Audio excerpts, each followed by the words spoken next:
Good morning, selamat pagi saudara yang diberkati Tuhan.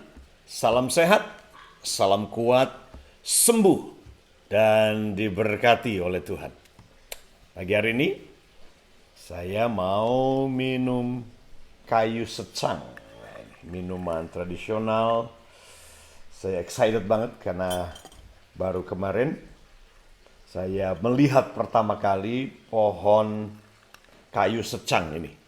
Nah ini, saya taruh kayunya di sini, diserut, dan air mendidih.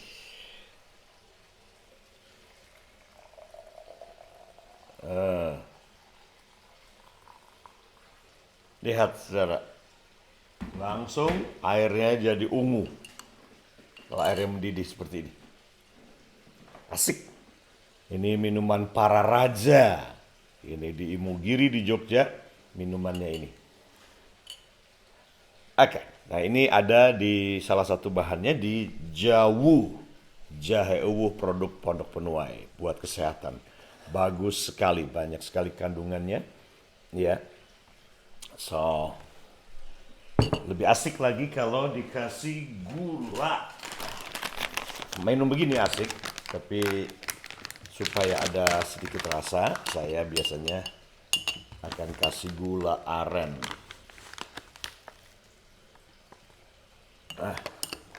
Ini gula aren juga asli kemarin dari Kuningan nih. Ya, dari Kuningan juga. Ada kopi-kopi juga yang seru banget. Kopi-kopi asli, etnik. Ya, dari Kuningan, ini khas Kuningan semua. Kopi Jablaria. Ya, ini kopi etnik zaman Belanda. Ya. Oke, anyway, senang pagi ini bisa menjumpai saudara kembali dalam Father Sat hari ini atau hati Papa kita di surga. Bukankah luar biasa saudara punya Papa di surga yang punya alam semesta ini? Ya, walaupun mungkin Papa kita di dunia tidak kaya, atau mungkin bahkan pergi meninggalkan kita, atau mungkin tidak menjadi teladan dan tidak hadir selalu untuk kita di sana, tapi kita punya Papa, yaitu Papa di surga. Tuhan Yesus Kristus yang kita panggil Papa kita juga. Itu selalu hadir, ada bersama dengan kita. Pagi hari ini saya ingin saudara kita membaca dari Matius pasal 23. Sebagai renungan pagi hari ini dari hati Papa kita di surga. Top. Matius pasal 23, ini seluruh pasal ini, Yesus dia mengecam pemimpin-pemimpin agama. Sekali lagi, ketika Yesus mengecam para pemimpin agama, dia bukan mengecam atau menentang pribadi-pribadi orangnya. Karena selalu ingat ini, apapun kesalahan dan dosa saudara, Tuhan, Papa kita di surga, dia mencintai kita.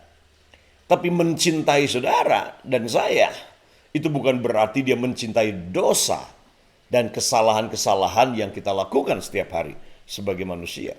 Dia benci dosa kita, tapi dia mencintai kita.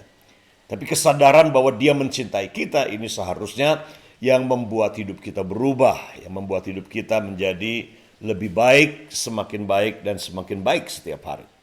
Cinta itu membuat perubahan. Cintanya Tuhan khususnya. Nah, dalam pasal 23 ini ada 8 kali kata celaka. Celaka, celaka, celaka, celaka. Dan khusus kepada orang Farisi dan pemimpin agama. Nah, saya ingin bahas ayatnya yang ke-25 ini secara khusus tentang celaka yang ke-6 ini. Ya, celaka yang ke-6. Celaka yang ke-5. Kata celaka. Lihat ayat 25, dikatakan demikian. Celakalah kamu, hai ahli-ahli Taurat dan orang-orang Farisi. Ahli-ahli kitab agama, dibilang celaka kamu. Dia tidak menentang mereka belajar. Kita harus terus belajar hukum-hukum Tuhan, belajar firman Tuhan, belajar Taurat Tuhan. Kita harus pelajari itu. Jadi Dia lanjut, dia berkata, hai ahli-ahli Taurat dan orang-orang Farisi, hai kamu orang-orang munafik. Nah ini, kemunafikan paling tinggi di dunia ini itu ada pada salah satunya pemimpin-pemimpin agama. Pemimpin-pemimpin agama yang meneriakkan, memberitakan tentang Tuhan, tetapi tidak menghidupi perintah-perintah Tuhan. Nah ini yang Tuhan Yesus dia tentang. Lanjutkan dikatakan, sebab cawan dan pinggan kamu bersihkan sebelah luarnya, tetapi sebelah dalamnya penuh rampasan dan kerakusan. Penuh dengan rampasan dan kerakusan. Hai orang-orang Farisi yang buta, bersihkanlah dahulu sebelah dalam cawan itu. Maka sebelah luarnya juga akan bersih. Wow. Cukup keras Tuhan Yesus dia menegur orang Farisi dan pemimpin agama. Dan ini juga teguran buat kita para hamba-hamba Tuhan, para pendeta, ulama, biksu, pastor, apapun juga. Saudara yang mengaku diri saudara habib, ulama, pendeta, apapun itu. Nah jangan sampai teguran Yesus ini juga berlaku buat saudara tentunya. Agama itu sangat menekankan bagian luar. Nah ini perbedaan agama dengan kekristenan sebagai sebuah cara hidup. Agama mencoba merubah manusia dari luar ke dalam. Tapi Yesus datang untuk merubah manusia pertama dari dalam dulu. Rohnya manusia diubah, baru menghasilkan perubahan yang keluar. Karena perubahan apapun yang dimulai dari luar tidak akan permanen. Tapi perubahan yang dari dalam, ini yang akan menghasilkan sebuah perubahan dan transformasi yang permanen. Perubahan tidak datang dari luar pertama-tama. Walaupun hari-hari ini jelas COVID merubah banyak hal. Menyingkapkan betapa selama ini kita mementingkan bagian luarnya, eksternal, ritualistik, cara-cara, syariat-syariat agama, dan aturan-aturan gereja, aturan-aturan agama yang kita utamakan lebih dari apapun, berpakaian, hari, dan seterusnya.